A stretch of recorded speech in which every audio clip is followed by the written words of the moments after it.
Yo! Welcome back to Containing Luxury. On this episode, we're going to be discussing chemicals inside of used shipping containers and should you be worried about what was transported in them before you bought it.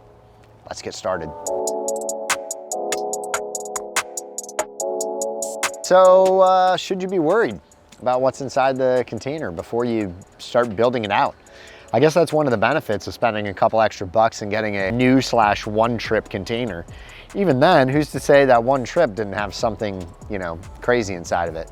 Somebody told me once upon a time you could get manifest for them, but I did a little research and pretty much everyone's told me that's not the case. It's been really rough lately. I got super sick, ended up with bronchitis. Now I got bit by a brown recluse. I had a rough go at it. And I have a feeling the shovel is gonna tip over and hit me at some point. That's just the way my luck's been going. I think if you probably don't have to worry about something being fine. I think with how my life's been going, it was probably some toxic stuff that will get me.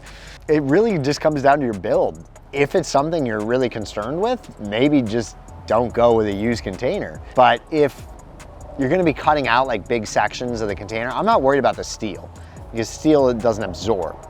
Your floors are plywood, super thick plywood. Obviously wood is more porous than metal. So something could have been spilt in there and it's on that floor. What we recommend doing regardless is, cleaning the container out really well. You paint and seal all the interior walls, just the raw metal or any of the metal, and then, seal that floor really well. And if you watch our video, we actually insulated the floor and we spray foamed the perimeter as we slid those sheets in, and then we put a bead of spray foam and then slid the walls in. So it sealed the entire thing really well, so we don't actually have access to any of that. And the benefit of using a closed cell is not allowing any of that to go through. In our case, we weren't really too concerned because we sealed it off really well in between any environment that's actually touching the air of the inside. If your build is like the guy's tour, which we can put a link to up in Jupiter, he capped the raw floors. So, but he put a really heavy coat of some polyurethane sealant over it.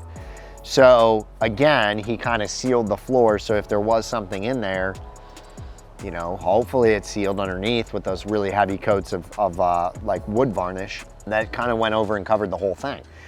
But we don't really know. Maybe the polyurethane is also going to be off-gassing. So if you're really concerned about stuff like that, maybe don't even use a shipping container to build your house. Or if you're concerned about it, but you really want to use a shipping container, go with a one-trip container where it's less likely to have had a bunch of stuff spilt on the inside. And if you have a one-trip container and you're still slightly worried about it, even the glues that they use in the plywoods, then make sure you seal it super well with a low VOC sealant that completely seals the whole thing. You can put it in a sprayer and you can spray the whole thing and seal the whole container off, and then put your insulation in and foam it all and make sure. It's just gonna come down to the design of the build, whether or not you're exposed to anything on the raw container or you're not. So just make sure that if it's something you're concerned, express those concerns with your contractor and make sure that they're doing the necessary steps to make sure it's not an issue for you. We hope this video has been helpful. As always, make sure to subscribe to our channel. Hopefully the next time you guys see me, I will not be sick anymore and I'll sound something other than Kermit the Frog. The shovel didn't hit me. Yes!